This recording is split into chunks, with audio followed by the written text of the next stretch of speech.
حاجه دوليه كبيره لنفسك، سواء بقى الدوله دعمت او ما دعمتش، دي حاجه انا بحبها. طب انت ايه اللي بس عرفك هي- باللعبه دي؟ يعني ايه اللي شدك ليها، او يعني سمعت عنها فين او شفتها فين؟ اوروبا، اتفرجت على انت تقول ان انت صغير يعني اتفرجت لا عليها لا لا، فقررت ان انا انت وانا صغير كنت لعبت العاب فنون قتاليه كتير، منها الكاراتيه سنه 88، وبدات بعد كده جمباز سنه 90، ودخلت الكونغ فو من 91 لحد 97. في نقطة مهمة جدا عايز اوجهها لك يا كابتن، وهي اكيد في صعوبات بتواجهك كتير جدا كاتحاد. ايه اكتر الصعوبات اللي بتواجهك اليومين دول؟ الفلوس طبعا. الفلوس، الناحية المادية يعني. طبعا. يعني انت محتاج دعم مادي. طب الدعم المادي ده انت لو محتاجه مين اللي اكتر حد ممكن يساعدك فيه؟ اللي ساعد ولا اللي هيساعد؟ انت في حد بالفعل لقيته هو يعني؟ في واحد ساعد في البطوله اللي عدت دي، اه ورجل اعمال بس شغال في السعوديه وبيجي هنا فتره، اسمه اسماعيل عمر، هو الوحيد اللي دعمنا في البطوله وصرف عليها كلها من اولها لاخرها. وايه الصعوبات الثانيه اللي ممكن تواجهك غير كده؟ احنا عايزين حد، يعني احنا المفروض نعمل 3 بطولات في السنه، بطوله افريقيه، وعشان نبقى يعني احتمال في شهر 1 الجاي ناخد رئاسه الاتحاد الافريقي هنا. يعني انا عملت بطولتين السنه دي 2010 علشان ابقى منافس رقم 1 لبتاع غانا، وعمل بطوله وكاس. انا عملت بطولتين دولتين، فمن حقي ان انا اخد رئاسه الاتحاد الافريقي هنا. فيعني المفروض انا السنه الجايه 2011 اعمل 3 عشان ابقى مفيش حد منافس ليا، وناخد رئاسه الاتحاد الافريقي تبقى في مصر هنا. واضح انك انت مؤمن بقضيه نفسك انها تطلع للنور يعني. نفسك ان شاء الله، يا ريت والله. ان شاء الله. وكابتن حماده كمان معاه ميداليات، دي البطولات اللي انت جبتها؟ ده هي ميداليه اللي هي ثالث عالم. حضرتك ولا حاجه دي ثالث عالم؟ ثالث عالم في تركيا في 2007. وصلنا في رقم 3 في مستوى العالم فيها. ده كانت فين البطوله؟ تركيا. في أنقرة. ودي الشهادات. ده شهادات ايه بقى؟ من الاتحاد المصري الكيك بوكس، ودي بتاع ثالث عالم. ودي بطولة افريقيا. طب ليه ثالث عالم مش مصنفين دوليا لحد دلوقتي؟ دي هواه. هو مش محترفين. الاحتراف بعد كده تيجي تخش احتراف لازم بتدفع فلوس الاتحاد الدولي، يعني ما يقلش عن مثلا من 1000 يورو وانت طالع، دي مصاريفك. لان انت مش مصنف في الاحتراف درجه سي ثالثه يعني. فلازم عشان تخش احتراف بعد كده تدفع فلوس، عشان انت ما انتش محترف لحد ما تثبت نفسك. تغلب ماتش واحد تبدا هم ياخدوا يديكوا الفلوس بتاع، يعني فلوس كتيره في كل ماتش طبعا، كل ماتش تلعبها. ودي بطوله دوليه برضو ثانيه. انت بتشارك في البطولات دي لوحدك؟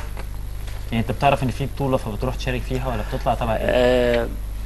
بطلع تبع الاتحاد الدولي، انا عضو فيه. تبع الاتحاد الدولي؟ يعني مين الاتحاد الدولي مباشر؟ يعني طالما كده كده بيمثلوا في مصر، ف اكيد بالنسبه له اسهل، يمكن اسهل كمان من اي حد تاني بيلعب كيك بوكسنج انه يسافر بطولات زي دي. هو يعني اي حد في مصر عايز يشارك بيه لازم من خلالك. اكيد. لا ان شاء الله يا كابتن باذن الله تحققوا كل الحاجات يا ريت والله يعملوا اتحاد عايزينها للكيك بوكسنج، ويبقى في كده مراكز تدريب كتيره ليه ان شاء الله. يا ريت. يعني المغرب لما يطلع لها ملايين كل سنه من 2 مليون ل 3 مليون يورو، ده المغرب عندها اتحاد. عندها اتحاد جامعه يعني تبع الحكومه هناك بيسموه الاتحاد جامعه. لا ولعبه فرديه جديده، في ابطال مصريين ممكن يفوزوا فيها. واحنا عندنا ابطال هنا بقى، ممكن تقول لنا اساميهم ضمن الابطال المعروفين بيمثلوا البلد في الكيك بوكس؟ في طبعا محمد كامل اللي جه معاه روسيا، وفي احمد جمال، وفي الكابتن جمال غانم، وفي الكابتن محمود زينهم، وفي الكابتن محمد عبد الحميد. ده كتير ما شاء الله. لا في كتير، يعني تقريبا كتير فوق ال10.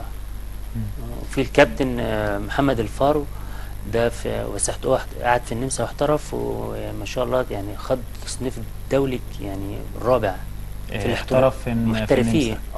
يعني بقى بيمثل دولة النمسا؟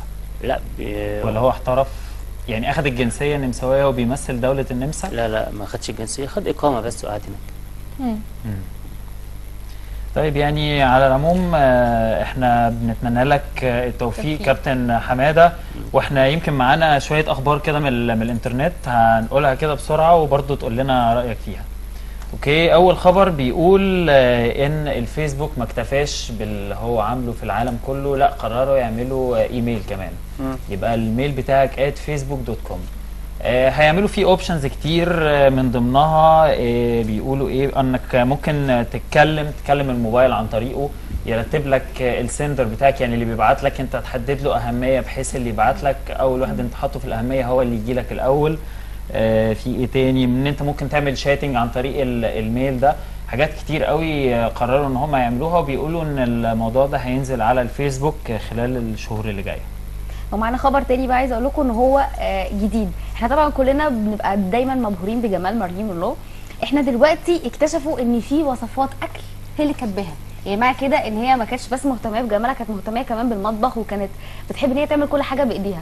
فدي حاجه اكيد يعني هتضيف لها كتير في رصيدها طبعا. اكيد طبعا. يعني هيبقى نسبه الجمال ده المبيعات كله كمان طبعا مبيعات. نسبه المبيعات هتعدي طبعا. اكيد. في خبر كمان بيقول ان في حاله من التكتم الشديد بدات الشرطه النيوزيلنديه بالبحث عن زوجين هربوا بعد ما خدوا من الويست بانك. هم كانوا رايحين عشان ياخدوا كارد، الكارد ده كان ب 10000 دولار، والويست بانك غلط وادالهم $1,000,000 نيوزيلندي، فبيدوروا عليهم طبعا، هربوا يعني بيدوروا عليهم فين؟ ولا الغلطانين يعني.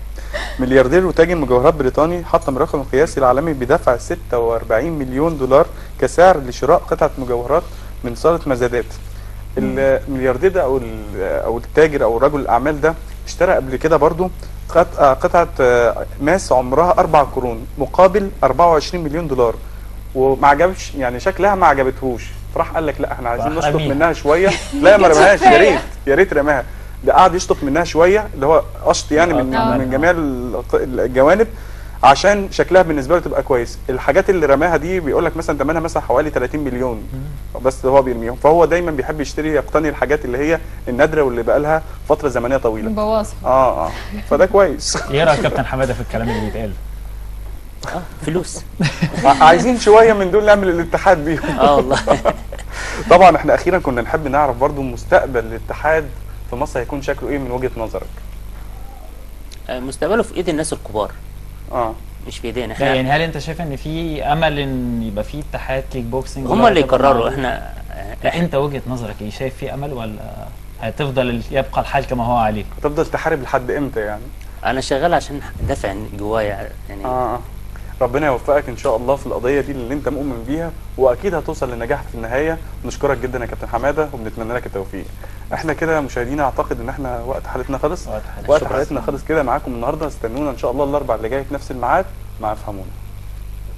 اللي عندي لو هكسر الحواجز اتمنى تفهموني وان اكون بديكوا حافز بمنتهى الصراحه مع كل احترام. هي دي وجهه نظري من غير لف ودوران. هقول كل اللي عندي لو هكسر الحواجز اتمنى تفهموني وان اكون بديكوا حافز بمنتهى الصراحه مع كل احترام. هي دي وجهه نظري من غير لف ودوران.